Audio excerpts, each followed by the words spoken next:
بسم الله الرحمن الرحیم. سڵاو و ڕەحمەتی خوای گەورەتان لەبێ خۆشەویستان. خۆشحاڵم کە دێمە خزمەتتان. زۆرن ئەوانەی کە قسە دەکەن بەڵام کەمێکیان ڕاشکاون و زۆرن ئەوانەی کە لێدوان دەدەن بەڵام زۆر کەمن ئەوانەی کە قسەی دڵ و سەرزاریان یەکە و زۆرن یاخود کەمن ئەو کەسانەی کە لە سەرکردە سیاسیەکان خەڵک چاوەڕوانی ئەویان لێ دەکا کە قسە بکەن. ئەمڕۆ لە دیدارێکی زۆر تایبەتدا لەگەڵ سەرکردەیەک قسە دەکەم و دەدوێم کە چی حەق بێ ئەوە دەڵێ و حیساب یاخود خاتر و خوتوری هیچی تێدا نییە. ئەم بەرنمەیەم لە خزمەتی سەرۆکی کۆمەڵی دادگەری زۆر بەڕێز مامۆستا عەلی باپیردایە. ستافی کەناڵی ئاسمانی پێیان زۆر خۆشحاڵە کە لە خزمەتی جەنابەتدایە مامۆستا. خزمەت لە منەوە ئێوەش بەخێر بێن مامۆستا محەممەد جەمیل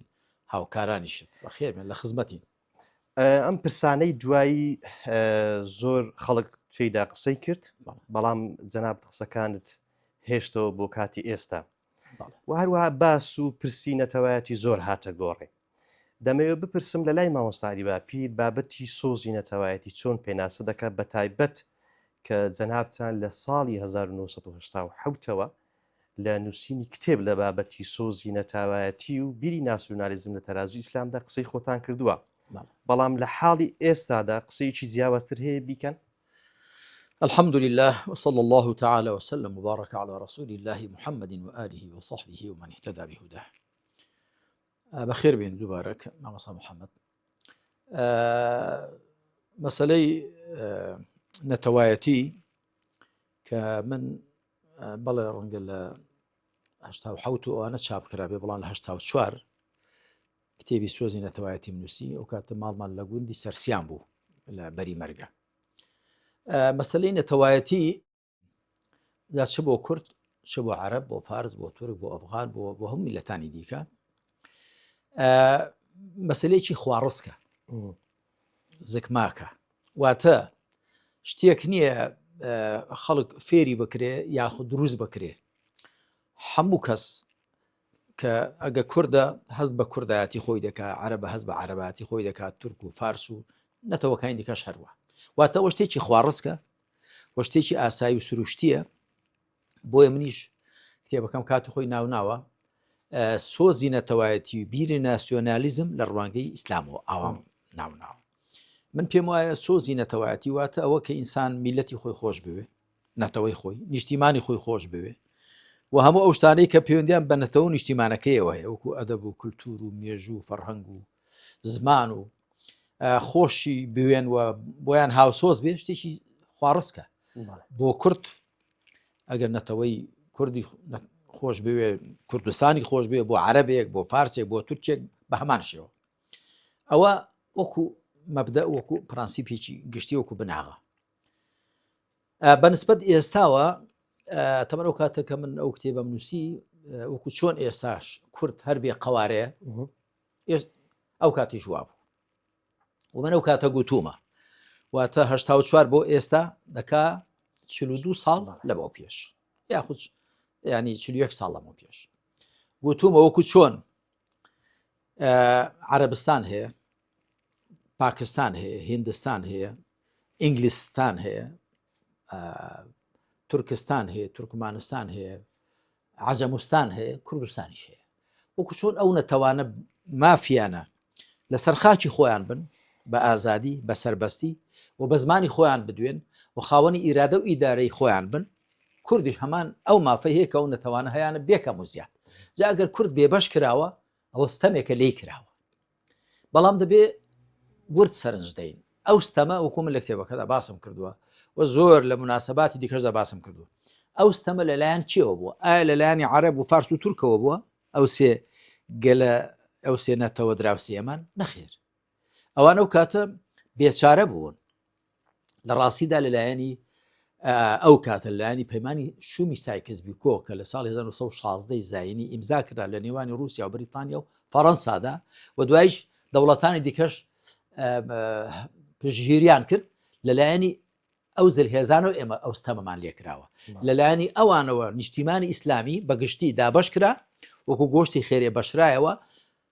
بەریتانیا ئەوەندە بۆ تۆ فەڕەنسا ئەوەندە بۆ تۆ رووسیا ئەوەش عایدی تۆ ئیتالیا تا کۆتایی لە نێویدا نیشتیمانی کورد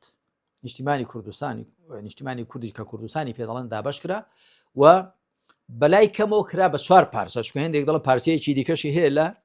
یەکێتی زۆڤێتی پێشوو لە هەندێک لە وڵاتەکانی کە سەر بە یەکێتی زۆڤێتی پێشوو بوون بەڵام ئەو 4 پارچەی دیارن باکوور لەگەڵ باشوور لەگەڵ ڕۆژهەڵات لەگەڵ ڕۆژئاوا لکێندران هەر کامێک لەو پارچە لکێندرا بە یەکێک لەو وڵاتانەوە لەو دەوڵەتانەوە کە دراو سێمانن ئەوانیش ئەو گلەی کە لەوان دەکرێت ئەوەیە کە تەکریسی ئەو زۆڵمەیان کرد تەبەنی ئەو دابشکردنیان کرد و دوایش هەر لە سەری چوون و هەر کاتێکیش کورد لە هەموو ئەو پارچانەی کوردستاندا هەوڵی سربەخۆیی دابێ داوای مافی خۆی کردبێ نەکرد سربەخۆی داوای ئۆتۆنۆمی کردبێ هەر ڕەفزیان کردووە داوای فیدرالی کردبێ هەر ڕەفزیان کردووە جا چ جای داوای دەوڵەتی سربەخۆی کردبێ و بەتاکی زیاتر ڕەفز کراوە ئەو گلەیە لەوان دەکرێت ئەوەیە کە ئەو زوڵمەی سایکیزبی کۆ لە گەلی کوردی کورد کرد ئەوان تەبەنیان کردووە و لەسەر ڕۆیشت باش کەواتە ئەوە بەشێکی وەڵامی پرسیارێکی منیش بوو کە چێ بەرپرسیارە لە دابشکردنی سەرزەمینی کوردان بە تایبەتی ئەگەر بارودۆخی کورد بە زۆرێک بگۆڕێ ڕوو لە ئیسلام دەکرێت ئیسلام تاوانبار دەکرێت بەوەی کە لەبەر ئەوەی دوو بەشمان سەر بە خاچی عەرەبەکانە بۆی ئیسلام تەبەنیەوەی کردو کە خاچی کوردان دابش بکرێت بەڵام لە واقع و مێژوو کە جەنابەت ئێستا باسی دەکەی ئەوە شتێکی دیکەیە ئەوە قسەیەکی زۆر بێ بنەمایە چ لە ڕووی مێژوویە تەماشایکەین چ لە ڕووی واقعیەوە تەماشایکەین لە ڕاستیدا ئیسلام چەندە مافی داوە بە عەرەب 22 دەوڵەتیان هەن ئەوەندەش مافی داوە بە کورد کە ئەویش دەوڵەتی هەبێ یا لە هەر کام لەو پارچانەدا شتێکی هەبێ لێرە هەرێممان هەیە لە باکووری شتێکی هەبێ لە ڕۆژهەڵاتیش و لە ڕۆژ ئاواش بەڵام ئەوە دەگەڕێتەوە بۆ خواستی کورد لەو شوێنانە نەتەوەی کورد لەو شوێنانە ئەگەر خۆی وەڵام من ئۆتۆنۆمیم بەسە هەر ئەوەندە لە دۆخەکە ڕادەبێنم تەواو ئەگە گوتی نەخێرە من دەبێ هەرێمێکی فیدراڵیم هەبێ نابێ ئەو خەڵکەی وڵاتەکە کە کوردستانی پێوەلکێنراوە ڕێگری ئەوە بن بۆیە کورد چەند مافی داوە بە عەرەب بە فارس بە تورک هەموو دەوڵەتیان هەیە وەکو من ئەوان ئەو شتانم گوتووە لە تورکیا گوتومە لە ئێران گوتومە لە سووریا کاتی خۆی گوتومە لە عێراق گوتومانە یعنی وەکو چۆن خوا مافی داوە بەو نەتەوانە دەوڵەت و قەوارەی سربەخۆیان هەبێ کە بەداخەوە هەر بەڕواڵەت دەڵێن قەوارەی سربەخۆ ئەگەر نا بە زۆری گوێ لە مستی زلهێزانن بەڵام ئەو مافە خوای پروردگار بە هەموو گەلانی داوە چونکە خوا سبحانه وتعالى لە ئاەتی ژمارە 13 سوڕەتی الحجورات کە من کردومە بە بناغەی کتێبی سۆزینەتەوایەتی کە دەفەرمێ یا أيها الناس إنا خلقناكم من ذكر وأنثى وجعلناكم شعوبا وقبائل لتعارفوا إن أكرمكم عند الله أتقاكم إن الله عليم خبير خوا بانجی هەم مرۆڤاتی دەکە ئەی خەڵکینە واتە بە نێر و مێوە بە عەرەب و عەجەمەوە بە هەموو ڕەنگ و زمانەکانەوە بە هەموو شێوەکانەوە ئێوەمان لە نێرومەیەک واتە دایک و بابێک هێناوەتە دی دوای جێڕاومان بەسەند نەتەوەیەک و چەند هۆزێک یعنی خوا سبحانه وتعالى تەنیا باسی نەتەوەکان ناکە باسی هۆز و عەشیرەتەکانیش دەکات بۆ ئەوەی پێک ئاشنا بن پێکەوە هاوکار بن بەڕێسەرتان لای خوا ئەوەی پارێزکارتر بێ نەک چێ سپی پێسترە یاخود ڕەش پێسترە یا کەڵەگەترە یاخود دەوڵەمەندترە چ لەسەر ئاستی نەتەوەکان چێ مەسەنە عەرەبە چێ تورکە وەکو مەسەنەن تورکەکان پیان وایە کە تورک لە هەموو میلەتان چاکترن فارسیش پیان وایە کە ئەسڵەن ئەوان ڕابردووی زۆر دووردا دەوڵەتیان هەبووە هەروەها عەرەبیش هەڵبەتە هەموو ئەوانە تورکە شۆڤێنی و فارسە شۆڤێنی و عەرەبە شۆڤێنیەکان ئەمما ئەگەر نا عەرەبی موسڵمان و کورد تورکی موسڵمان و فارسی موسڵمان هەروەکو کوردی موسڵمانیش مافێکی کە هی خۆینە داوای ناکە لا تظلیمون ولا تظلمون نەزوڵم بکەن ناقوبولی زوڵمیش بکەن نەبا زوڵمیشتانی بکرێن باش دوو چەمکمان هەیە کە پێم وایە لەم بارودۆخی دواییە زۆر تێکەڵکرایە بابەتێکی ئیسلامەتی بابەتێکی سۆزی نەتەوایەتی ئەم دوو چەمکە لە ڕوانگەی مامۆستا عەلی باپیرەوە لەکوێدا بەیەکەوە دەبەسترێنەوە و لەکوێدا دژ دەوەستن وەڵام من ئێستا بەتاکید لەم چاپێککەوتنە دێ بە کورتی وەڵامدا وەڵام من بینەرانی بیسەرانی بەڕێز دەجێڕمەوە بۆ کتێبەکە پێم خۆشە بە وردی سەرنجی بدەن لێوێدا بە تەفسیل باسم کردووە خوا سبحانه وتعالى کە دەفەرمێ ئێوەمان دابەش کردو بۆ چەند نەتەوەیەک و چەند هۆزێک تاکو پێک ئاشنا بن کەواتە ئەوە ئیرادەی خوایە من کوردم ئەوی دیکە عەرەبە ئەوی دیکە فارسی ئەوی دیکە تورکە ئینگلیزە پاکستانیە هیندە چییە واتە ئەوی ئیرادەی خوایە هەر بۆیەش کە خوا دان بەبوون نێتەوەکان دادێنێ معنەوە دان بەبوونی زمانەکانیش دادێنێ وە کولتور و ئەدەب و مێژ و هەموو تایبەتمەندیەکانیان وەکو یەک عرض على قدم المساوات یەکەم و زیاد هەمویان وەکو یەک لەو چوارچێوەیەدا ئەوە لەگەڵ شەرعدا جوتە و دەڕوە بەڵام لە هەر شوێنێک تێپەڕی لە سنووری خۆی چۆ دەر بۆ وێنە عەرەبێ گوتی دەبێ من هاوڵاتی پلەیەک بم ئەتۆ دەبێت پلە دووبی یاخود تورکێک وای گوت فارسێک وای گوت یاخود کوردێک وای گوت وای بە عەرەب و فارس و تورک گوت ئەوە شۆڤێنێتە ئەوە تەعەسسوب و دەمارگیریە ئەوە لادانە لە شەریعەت وەکو یەک چکە خوا سوبحانه وتعالە وەکو یەک باسی گەلەکانی کردووە وەکو یەک باسی هۆز و تیرەکانی کردووە کەواتە هەتا لە چوارچێوەی دادگەری و یەکسانی و وەک یەکبوون دابێ ئەوە لەگەڵ شەرعدا جوتە کە لەو چوارچێوە چۆ دەر یەکێکیان کەڵکەڵەی ئەوە لە کەل لەدا هەبوو کە دەبێ ئەوی دیکە لە خزمەت مندا بێ ئەوی دیکە دەبێ هاوڵاتی پلە دوو بێ خێروبێری وڵاتێ بەدەست منەوە بێ بە خێری خۆم بەشی ئەوی دیکەی لێدەم یا لێی نادەم هەروەکو کاتی خۆی لە سەردەمی ڕژێمی حافظ ئەسەد و بەشار ئەسەددا کوردەلیە قەوماوەکەی ئێمە مافی نەبوو لەوێ خاچی هەبێ جنسیەی هەبێ تازەوە خەریکن تۆزێک بەو مافانە دەگەن ئەوە لادانە لە شەریعەت و ئەوە لە شەریعەت دوور دەکەوێتەوە ئەگەرنا خوا سوبحانه وتعالە پەروەردگاری هەموو نەتەوەکان وەکو یەک و پەروەردگاری هەموو تاکەکانیشە وەکو یەک و پەروەردگاری هەردوو ڕەگەزەکەشە وەکو یەک بۆیە لە ئیسلامدا نە پیاو سالاری هەیە نە ژن سالاری شەرع سالاری هەیە لە ئیسلامدا نە عەرەب سالاری هەیە نە تورک سالاری نە فارس سالاری هەروە کورد سالاری شەر نییە بەڵکو شەرع سالاری هەیە و مرۆڤ سالاری مرۆڤ دەبێ ئەو شەریعەتی خوا دای بەزاندووە دەبێت جێبەجێیکە بەبێ لە بەرچاوگرتنی ڕەگەز و نەتەوە و نیشتیمان و زمان و ڕنگ و ئەوانە بەڵێ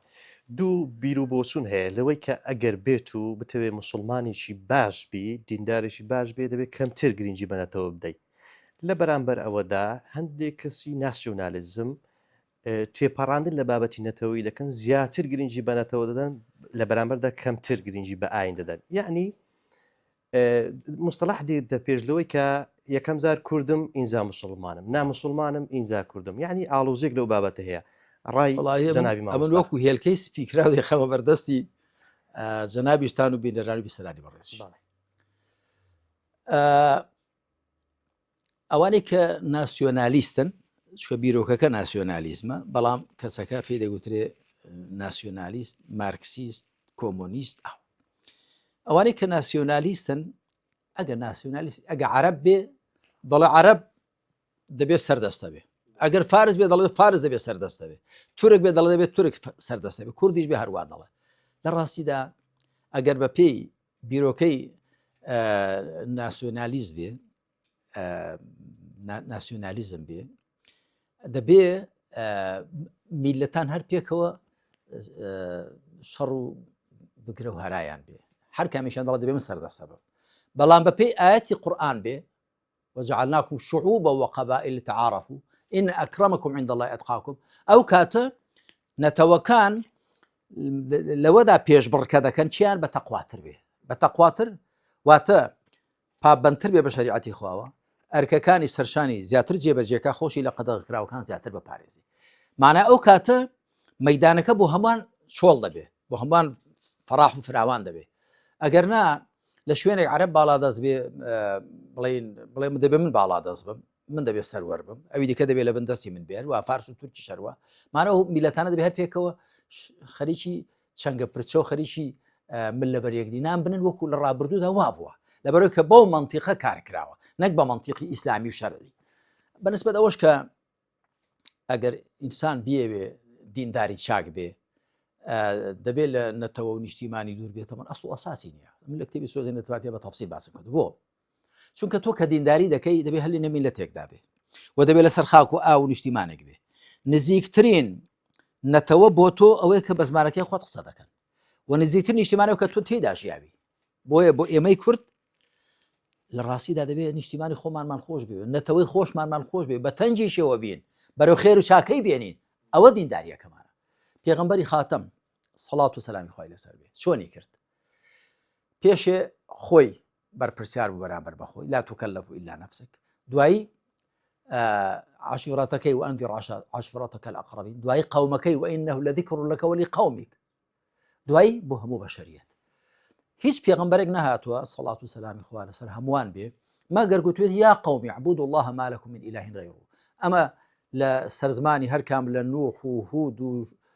صالح و شعیب لە سوورەتی ئەعرافدا دووبارە بوت یا قەومی اعبودوا الله ما لكم من إله غیره، ئەی قەومەکەم ئەی گەلەکەم. هەمیشە پێغەمبەران خەڵکەکانی خۆیان بە یا قەومی دواندوە، خەڵکەکەی خۆم، کۆمەلگاکەی خۆم، نەتەوەکەی خۆم. بۆیە ئەو دوانە تێکەڵ کێشن. لە ڕاستیدا تۆ ئەگەر مسلمانەتی دەکەی دەبێت لە شوێ بیکەی، خۆ دەبێت ناو خەڵکێک بیکەی، نزیکتری خەڵکەوانە کە نەتەوەی خۆت و دەبێت لەسەر خاکێک بکەی، ئەو خاکەی کە لەسەری پێگەیشت و لەسەری ژیاوی نزیکترین خاکە. بەڵام ئیسلام نەهاتووە مرۆڤ قەتیسکە لە چوارچێوەی نەتەوەکەیدا، لە چوارچێوەی خاک و ئاو نیشتیمانەکەیدا. بۆ دەڵێت تۆ بەڵێ کوردی، تۆ عەرەبی، فارسی، تورکی، بەڵام دوجار تۆ مرۆڤی، بۆیە تۆ دەبێت ئەی مرۆڤی کورد لەگەڵ مرۆڤە تورک و عەرەب و فارس و دوای ئەفغان و هیند و چین و چیوچەکان دەبێت برایەتی بکەیت. خوا سبحانه وتعالى بانگی مرۆڤاتی دەکات. یا ئەیها الناس، یا ئەیها الناس، ئەی خەڵچینە، واتە بە هەموو ڕەگەز و ڕەنگ و زمانەکانەوە. و ئەوەش کە ئایا کوردایەتی لە پێشەیە مسلمانەتی، وە پرسیارە زۆر کراوە، من وەڵامیشم داوەتەوە لەو کتێبەی ئاماژەم پێدا. لە ڕاستیدا لە ڕووی زەمەنیەوە، لە ڕووی کاتیەوە، ئەوە ئیشکالەکە بەوە چارەسەر دەبێت. لە ڕووی کاتیەوە هەر کامێک لە ئێمە پێشەوەی تەکلیفی شەرعیمان بکەوێتە سەر ئەرێکدار بکرین کە مرۆڤی مسلمان لە 12-13-14 بەنسبە کچانەوە بڵێ لە 13-12 نابێتە کوڕەوە زیاتر لە 15 باڵغ دەبێت، واتە لە تەمەنی 15 ساڵی ئەرکی شەرعی دەکەوێتە سەرشان. باشە بەرەوە ئەرکی شەرعی بکەوێتە سەرشان چییە؟ بە زمانێک قسەی کردووە، گە کورد بێ بە کوردی و عەرەب بێ بە عەرەبی و فارس و تورک بە هەمان شێوە، هەروە ئەفغان و هیند و چین و کەواتە لە ڕووی کاتیەوە کوردبوونی ئینسان پێش مسلمان بوونی دەکەوێت، عەرەب بوونی و تورک بوونی و فارس بوونی پێش مسلمان بوونی دەکەوێت. بەڵام ئەوە لە ڕووی زەمەنیەوە وایە، بەڵام ئەو دوانە شتێک نین مفاضەڵەیان لە بەیندا بکرێت، واتە شتێک نین کە پێک هەڵسەنجێندرێن. چۆن؟ چونکە لێک ژیان ئەتۆ بەبێ ئەوەی کە بتەوێت خوا بە کوردی خۆڵخاندووی، هیچ اختیارمەتیدا نەبووە. فارس و عەرەب و تورک و هیند و چین و ئەوەی دیکەش هەمووی هەروە وایە. بەڵام تۆ بە ئیختیاری خۆت کە باڵغ دەبی، عاقڵ دەبی، مسلمانەتی هەڵدەبژێری یان نەمسلمانەتی. هەر بۆ خەڵکی مولحیدیش لە نێو مسلماناندا هەن، وانە خەڵکی مولحید هەیە، خەڵکی مادی هەیە، خەڵکی چی هەیە چی هەیە، ئەنواع و ئەشکال شت هەیە لە نێو مسلماناندا. کەواتە شتێک کە بۆ خۆت هەڵی دەبژێری جای لەوەی کە تۆ هیچ ئیرادە و اختیارت تێدا نەبوو، دوانە لە یەک ژیان پێک هەڵناسەنجێندرێن. پاشان ئەوە کە خوا سبحانه وتعالى بەندایەتی خۆی لەسەر ئێمە پێویست کردووە، چۆن دەبێت بەراورد بکرێت لەگەڵەوەدا کە تۆ چاوت هەڵێناوە و زمانت پژاوە بە کوردی زمانت پژاوە، اختیاری خۆت تێدا نەبوو، ئەوی دیکە بە فارسی و بە عەرەبی بە تورکی. ئەوە کە خوا ئێمەی بۆ بەندایەتی خۆی دروست کردووە، ئەمە لە ڕاستی پەیوەندی هەیە بە هەموو وجودەوە، بە کەون و کائیناتەوە. ئەگەر بە کوردی دوان تایبەتە بە کوردەوە، بەڵام بە مسلمانەتی و بە ئیمانەوە دوان و بەندایەتی بۆ خواکردن پەیوەستە بە هەموو مرۆڤەکان، بەڵکو بە جنیشەوە. وما خلقت الجن والإنس إلا ليعبدون. کەواتە ئەو دوشتە پێکەوە هەڵناسەنجێندرێن. جا ئەو جار ئەگە کوردێک بڵێ وەڵام من کوردایەتی ئەوە دەکەم، یعنی چی کوردایەتی پێش خۆ تۆ اختیار تێدا نەبووە کە کورد بووی، خۆی دەکەی اختیاریان نەبووە کە فارس بوو، تورک بووە و عەرەب بووە، هیچ اختیار تێدا نەبووە، کەواتە شتێک نەخۆتی پێوەڵکێشی. ئەمە ڕێک وەک مەسەلەی پیاو سالاری و ژن سالیاریەکەیە. پیاو سالاری و ژن سالاری، باشە پیاو ئەتۆ خۆت بۆ هەڵدەکێشی کە نێری، جا خۆ تۆ خۆت نەکردو بە نێر، خوا تۆی کردو بە نێر. وەکو من لە کتێبی ئافرەت و خێزانەوەدا باسم کردووە، خۆ ئافرەتەکە خۆی نەکردو بە مێ، خوا وای خوڵقاندووە. کەواتە شتێک کە دەستی تۆی تێدانیە نابێ خۆتی پێوەڵکێشی، بەڵکو تۆ دەبێت شتێک شانازی بە شتێکەوە بکەیت، دڵت بە شتێک خۆش بێ کە دەستی خۆتی تێدا هەیە. ئەویش مسلمانەتیە، دینداریە، بۆ خوا سوڵحان و چاکەکاری. زۆر جار ڕووی ڕەخنە تۆغ دەبێتەوە بەرامبەر ئیسلامیەکان لە بابەتی نەتەوایەتی. چەندە ئیسلامیەکان بە ئەرچی سەرشانی خۆیان دەزانن یان مکەلەف و ئەرکدارن بەرامبەر نەتەوەکەی خۆیان، لەگەڵ ئەوەی زۆر جار لە هەڵوێ سنەتەوەیەتیەکان ئەو گلەیە ئاراستەی ئیسلامیەکان دەکرێت جنای مامۆستا چی دەڵێ؟ ئەمن دەڵێ مامۆستا محەممەدیان دەڵێم ئەگەر تەماشای مێژووی کورد بکەین هەموو ئەوانەی قیادە و ڕیادەی خەباتی ڕزگاری خوازی و ئازادی خوازی گەلی کوردیان کردووە هەمووی یا شێخ بوون یا مەلا بوون واتە دەرچووی قوتابخانەی شەرعی بوون قوتابخانەی ئیسلامی بوون ئەوە تۆ تەماشا بکە لە شیع عوبەیدیلای نەهری شیع عەبدولقادری شەمزینان دوایی شیع عەبدولسەلام بارزانی دوایی ئیسماعیل خانشکاک دوای تر قازی محەممەد دوایی زۆری دیکە هەموو ئەوانە وەکو گوتم یا بنە ماڵە شێخ بوون مەلا خەلیلی گۆڕەمبەری یاخود مەلا بوون ئەهلی دین بوون گرنگەوەیە ئەوەیەک پاشان ئێمە وەکو نەتەوەی کورد شتێک کە شانازی پێوە بکەین کەسایەتیانێک کە شانازیان پێوە بکەین هەمویان دەرچوو قوتابخانەی ئیسلامن هەر لە سەلاح الدین ئەیوبیەوە بگرە لە ئیبن تەیمیە ڕەحمەتی خوای لێبێ لە ئەحمەد شەوقی شاعیر لە چێ مەولانا خالی کاک ئەحمەدی شێخ مامۆستا بەدیع الزەمان سەعیدی نوورسی ڕەزا و ڕەحمەتی خوایان لێبێ هەموو ئەوانە هەروە لەولا کاک ئەحمەدی موفتیزادە کاک ناسری سوبحانی هەموو ئەو کەسایەتیانە لەکوێ دەرچوون هەمویان دەرچووی قوتابخانەی شەرعین واتە ئەگەر ئەو گەورە پیاوانە لە ئیسلام داڕنی هەر لە سەلاح الدینی ئەیوبیەوە لێی داڕنی چی بۆ دەمێنێتەوە و وەکو گوتم ئەوانەی کە ڕیادە و قیادەی خەباتی ڕزگاری خواز و ئازادی خوازیان کردووە ئەوانە بوون کە بە ئیسلام گۆش کراون و بە پێی ئیسلام ڕۆیشتون ئەوە لایەکی قەزی لایەکەی دیکەی ئیسلامیەکان واتە بەنسبەت ئێستای ئێمە و کۆمەڵی دادگەری و یەکگرتو و بزوتنەوە و پەیوەندی و چی دیکە هەیە لە ڕێکخرا و شتەکان و بەنسبەت ڕابردووە بڵێن بزوتنەوەی ئیسلامی و دواتر پەیوەند بزوتنەوەی ڕاپەڕین و دواتر پێشتر و بزوتنەوەی پەیوەندی و دوای بزوتنەوە یەک بوون و ئێمە کۆمەڵە خەڵکێک بووین لە خاک و وڵاتی خۆماندا بە تایبەتی ئێمە وەکو بزوتنەوەی پەیوەندی دواتر بزوتنەوەی ئیسلامی دواتر یەک بوون و دواتر کۆمەڵی دادگەری ئێمە لە ڕاستیدا چەکی خەباتمان کردوتەشان و دەبوایە زووتر دەست بەکار باین بەڵام تەمەنەکەمان هەر فریا ئەوەندە کەوتووە بەڵام لە پێش ئێمەشدا مامۆستایانێکی زۆر بوون شێخ بوون مامۆستا بوون خەڵکی خواناسی و دیندار بوون پێش ئەو میلەتە کەوتن بۆ خەباتی ڕزگاری خواست بۆیە ئەگەر کەم تەرخەمی بوو بێ ناڵێن نەبووە بەڵام لە قەدەر گەورەی کێشەی کورد کەم تەرخەمیەکە بووە ئەگەر نامە لە قەدەر توانای خۆمان بەپێی توانای خۆمان بۆ گونجانی خۆمان باشی سەرشانی خۆمان هەڵساوین کەم و زۆر باشە زۆر جار بابەتی نەتەوەی دەبەخشێتەوە یعنی چێ وەکالەتی دایتە خەڵکانێک کە خۆی پێنەتەوەیی بێ کەسی بەرامبەری پێ نانەتەوەیی بێ وڵای هەوە هەر داوایە کە داوایەکی نەسەلمێنراوە هەر بانگەشەیەکە و داوایە کە ئەجا کوردواری خۆمان دەڵە قسە بکە جێ بگرێ ڕبە بتێەوە سەر بگرێ ئەمە قسەیە کە جێ ناگرێ هەموومان ئەگۆ کورد هەموو کوردین وانە تورک هەموو تورکن عرب هەموو عربن فارس هەموو بەڵام دیارە لە نێو کوردەکاندا کەسانێکن بە ئەرشی سەرشانی خوا هەڵساون کەمە هیچێک بووی لەوانە خەباتی شاخمان هەیە خەباتی ڕزگاری خوازیمان هەیە و باشمان داوە لەسەر هەڵوێستەکانی خۆمان و پاشان ئێمە حەریص بووین سوور بووین لەسەرەوە کە ئەم هەرێمە هەرێمێکی تۆکمۆتوند و تۆڵ بێ هەمیشە گوتومانە ئەم هەرێمە بەوە تۆکمۆتوند و تۆڵ دەبێ دادگەری تێدا بچەسبێ بەوە دەبێت کە تەبایی هەبێ ئەم دوو دەڤەری زەردە چییە کە دوایی نیوەشمان لە دەستدا بەهۆی هەڵەیەکەوە کە کردمان ئێمە هەمیشە حەریص بووین چەند کتێبمە لەبارەوە نووسین چارەسەری بڵێن هەرێمی کوردستان و گرفت و چارەسەری هەروەها کوردستان بۆ وێران بچۆن ئاوەدان دەبێتەوە چارەسەری کێشەی کورد لە نێوان ئیمان و پەرلەماندا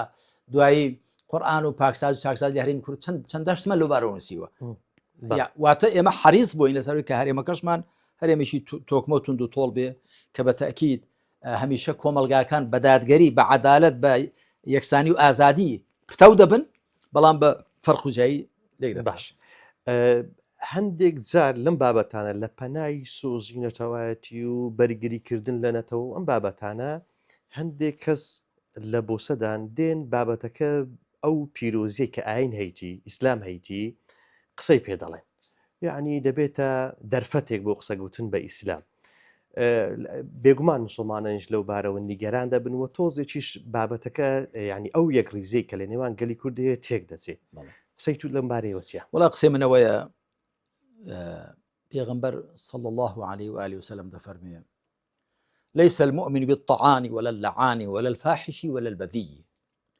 ئیماندارتانە لێدەر و نەفرینکەر و زمان شڕ و جنێودەر نییە. یەک خوا سبحانه وتعالى لە پێش پێغەمبەردا عليه الصلاة والسلام لە سوورەتی ئەنعامدا دەفەرمێ ولا تسبوا الذين يدعون من دون الله جنێو بەوانە مەڵێن کە لە زیاتی خوا دەیان پەرستن. مسلمان لێ قەدەغەیە جنێو بە بتو سەنەمەکان بڵێ بۆ نەک لە بەرەوەی شایستەی جنێو پێگوتران و قسە پێگوتران نین بۆی هەستی پەرستارەکان ئەوانەی کە دەیان پەرستن بریندار نەکرێن. هەمیشە پێغەمبەران عەلەیهیم الصلاة والسلام خۆیان هەرگیز وشەیەکی ناشیرینیان لە بنهاتۆتە دەر. تەماشای مێژووی پێغەمبەران بکە. ئەوە دوژمنەکانیان بوون پێیان گوتن شێتن جادوگەرن کاهی فاڵچین پێیان گوتن چی پێیان گوتن چی پێغەمبەرێک سەڵات و سەلامی خوای لەسەر بێ نابینی وشەیەکی ناشێنی لەدەم هاتبێتە دەر. یەک دوو هەمیشە نایارانی پێغەمبەران بوون هەڕەشیان لێکردون بە گرتن بە دەرکردن بە سووتاندن بە بەردارانکردن ئەو ئاتان هەموو هاتوون بەڵام پێغەمبەرێک نابینیەوە سەڵات و سەلامی خوان لەسەر بێ لە بەرامبەر هەڕەشەی خەڵکیشدا هەڕەشەیان کردێ. هەمیشە بارقوڵ بوون هەمیشە بە نەزاکەت بوون نەجیب بوون. بۆیە ئەوانەی کە لە پەنای ئەوە کە کوردایەتی جا باشە ئەگەر خەڵکیێک من لێرە ئامۆژگاری هەمووان دەکەم کە ئیدعای کوردایەتی دەکەم دەڵێم وریابن ئەگەر خەڵکی دیکە پێ بزانێەوە تا عەرەب و فارس و تورک دەڵێن کاکە کوردایەتی یعنی جنێودان یعنی بێڕێزێکردن بە پیرۆزیەکان بێڕێزێکردن بە ئیسلام جا باشە و بەرچەسپەمان پێوە بنووسێ چەندێ لەسەر قەرزار دەبینەوە. ئێمە لە خەباتی ڕزگاری خوازیماندا زۆر جار بازی ئەو دروشمی شیعارانەمان داوە کە پێشەوانە ئیسلام بوون. نار و ناحەزەکانمان بیانویان کەوتوتە دەست کاکە ئەوانە لە دین هەڵگەڕاونەوە. ئەها تەماشایکە ڕۆژێ مارکسیزم نیلینیزم ماویزم ئەمجا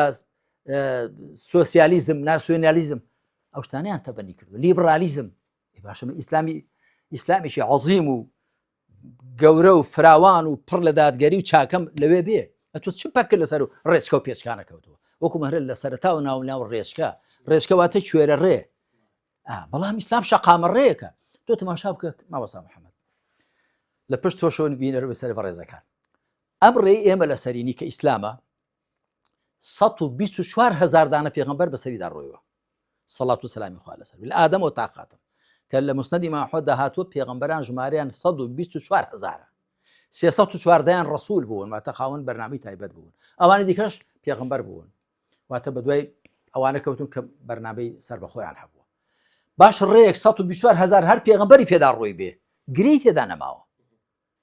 وەکو شێخی سعدی دەڵێ من نەدیدەم کەسی ئەزراهی ڕاست گوم شەوەتی هیچ کەسم نەبین لە ڕێی ڕاست ون بێ بە شەقامەڕێدا کەس ون نابێ بە ڕاستەڕێدا کەس ون نابێ لە کوێرە ڕێیان خەڵک ون دەبێ وایە بە کوێرە ڕێیاندا بە ڕێچکاندا خەڵک ون دەبێ لەوانێ بزنێک ڕێی لێ تێکچوێ لە ڕان دابڕابێ بەو ڕێدا ڕۆیشتەوە ڕێچکە بزنە دوایی بە دوای بکەوی دەکەوی نێو کاوێکەوە دەکەوێت نێو کەنداڵێکەوە بەڵام ڕێک شەقامە ڕێ بێ ئێستا هیچ کەس لە ڕێی نێوانی سلێمانی و هەولێر یاخود بەغدا و سلێمانیا بەغدا هەولێر ون دەبێ بەتەکید دەخێت کە شەقامە ڕێیە ئیسلام شەقامە ڕێیە. بۆیە من ئامۆژگاریان دەکەم ئەوانە بە ناوینەتەوەکەمان بەد نەکەن بە کێشە ڕەواکەمان لێخن و ناشیری نەکەن بە قسە پێگوتن بە ئیسلام و بە ئیمان جا تۆ چای بکرد لە ئیمان و ئیسلامدا دۆزیوەتەوە هەر کەسێک پێی وایە ڕەخنێکی بابێ ئەمە لە خزمەتدا بابێ پێکەوە قسە بکەین ئەو کتێبانەمان هەیە ئەو کاتی خۆ زۆر و توێژشتمان بووە ڕەخنەت لەکوێ ئیسلام هەیە زەحمەت نەبێ لەوە کە یەکەمین ئاەتی قورئان بخوێنە دەست پێ دەکا لەوە کە خوا دەفەرمێ وأمرت لأعدل بينكم فەرمانم پێکرا دادگەریتان لێماندا بکەم و دەفەرمی پێغەمبەرام ناردۆت بە دادگەری بەڕێوەچن ليقوم الناس بالقسط ڕەخنەت لەکوێ ئیسلام هەیە ڕەخنەت لەوەی هەیە کە دەفەرمێ نەتەوەکان هەموو وەکو یەکن هیچ کەس فەزڵ و زیادی بەسەر هیچ کەس دانیە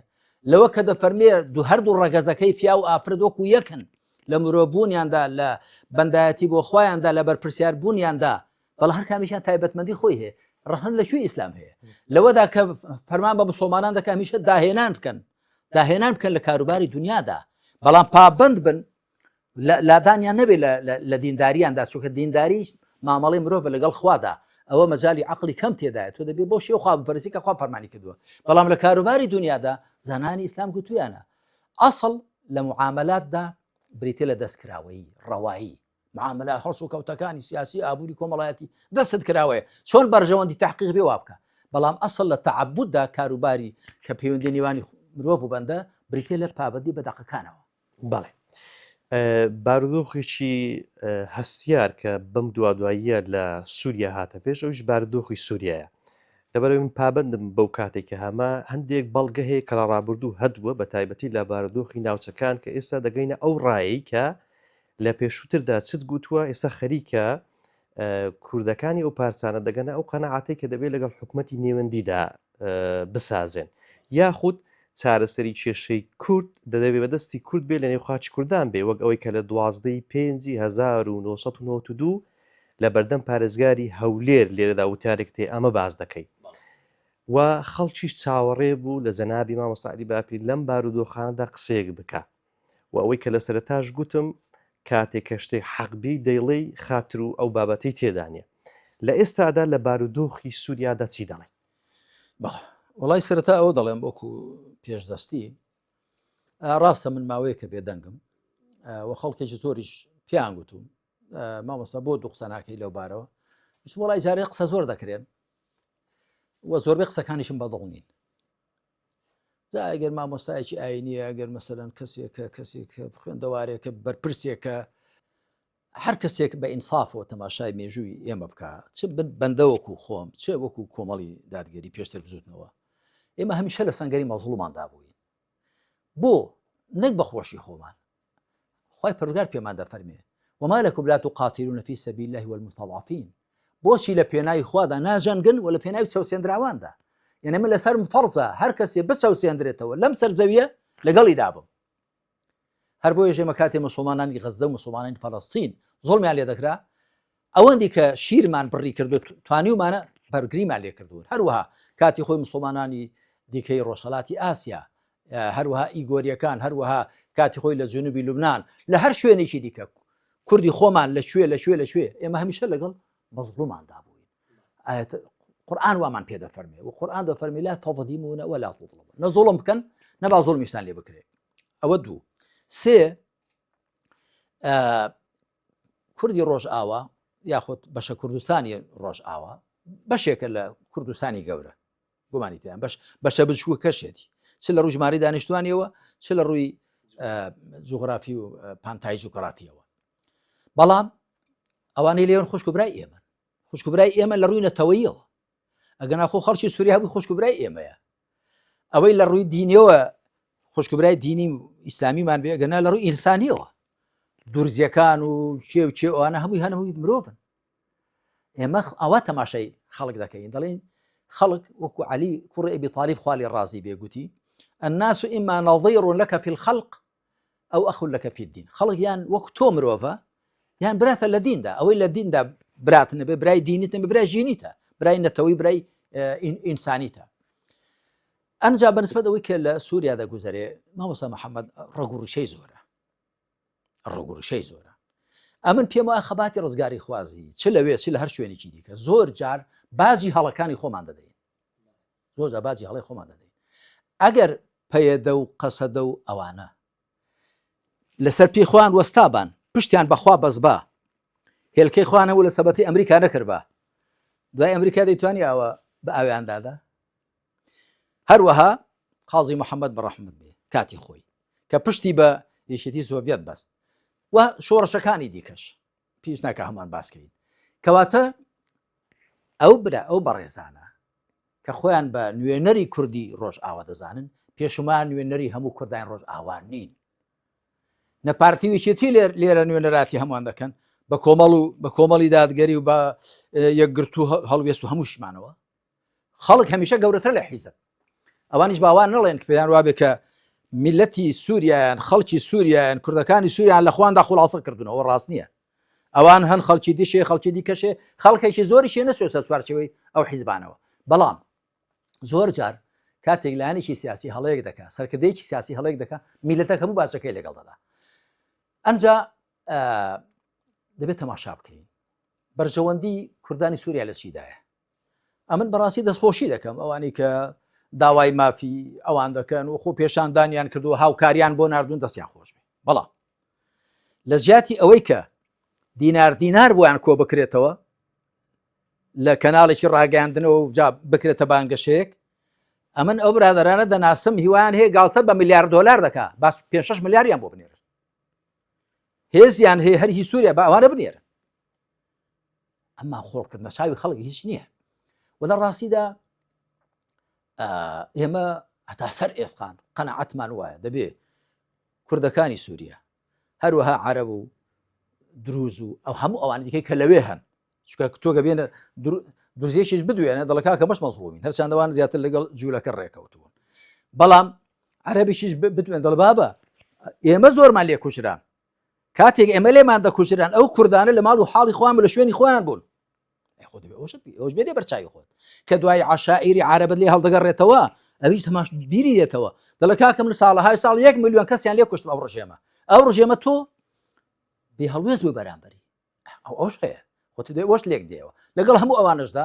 ئەمە زۆرم پێخۆشە کە دوێنێ پێم وایە گەیشتونە ئیتیفاقێک هەڵبەتە چەند جار ئیتفاق خوشت بکرێ هیوادار مجارە باش یەکجاری بێ گەیشتونە ڕێککەوتنێک لێرەشەوە چ لە وەکولانە سیاسەکان چ وەکو خەڵکو و جەماوەر با کوردەواری دەڵێن کاسە لە چێشتێ گەرمتر نەبێ با کوچک لە ئاگر گەرمتر نەبێ ئەگەر ئەوان خۆیان لەگەڵ حکوومەتی سووریا لەگەڵ ئەحمەد شەرع و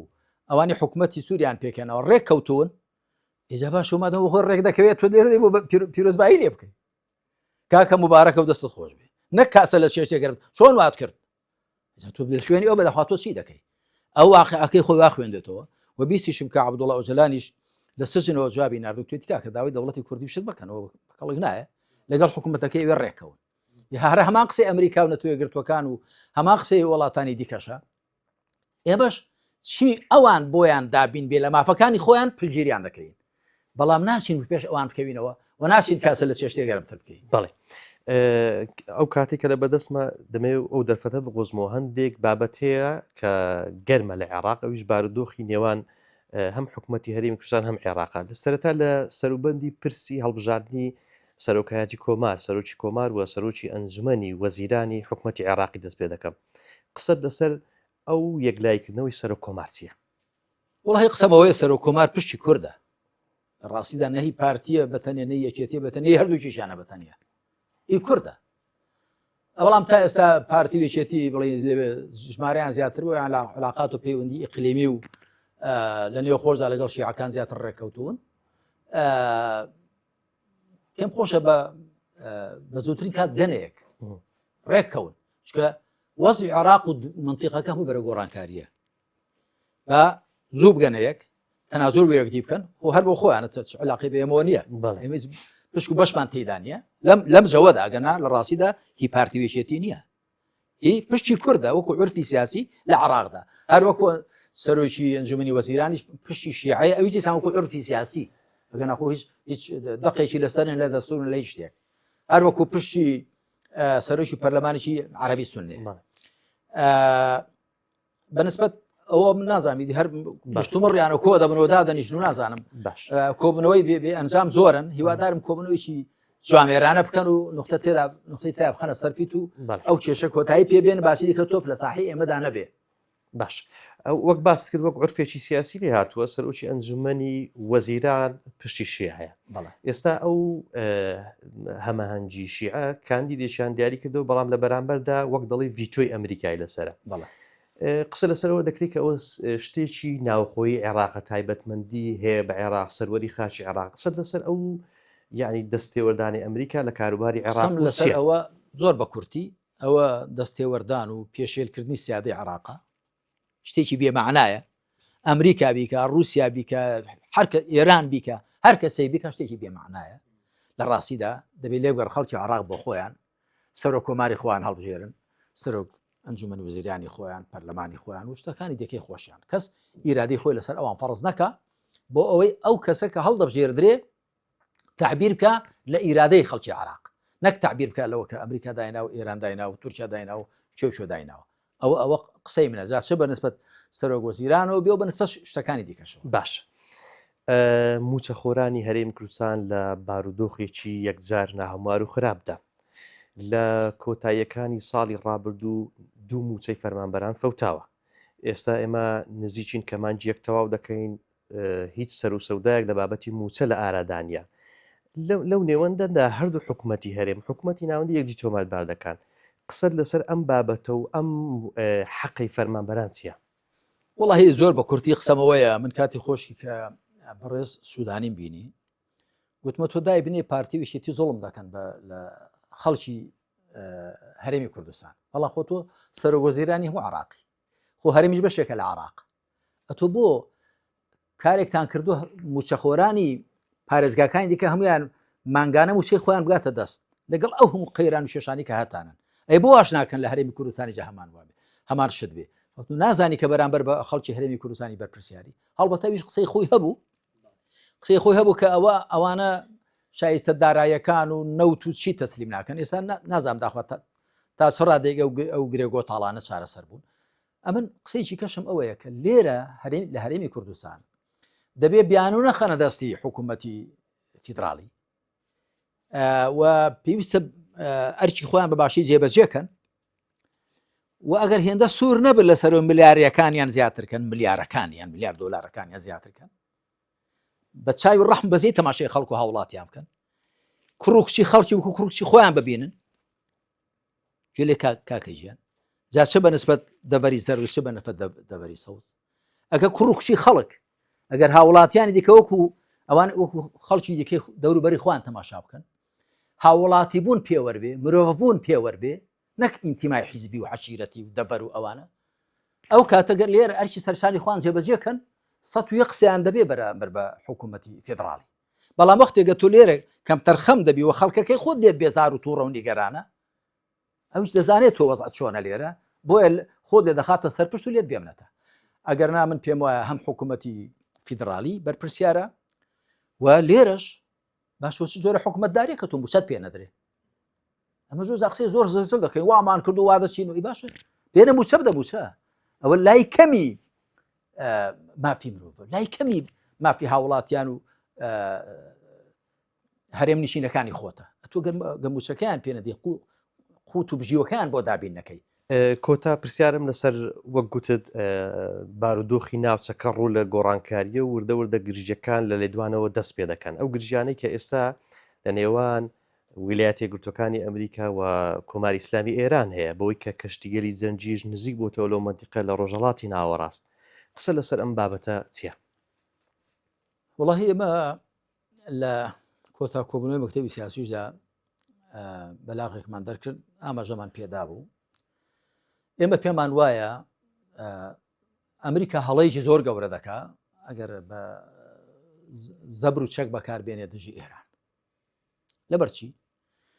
لەبەرەوە کە ئەمریکا گەورەترین زیلهێزی دنیای ئێستا هەرچەند گۆڵۆڵی بەرەو لێشیە بە بۆ شوێنی من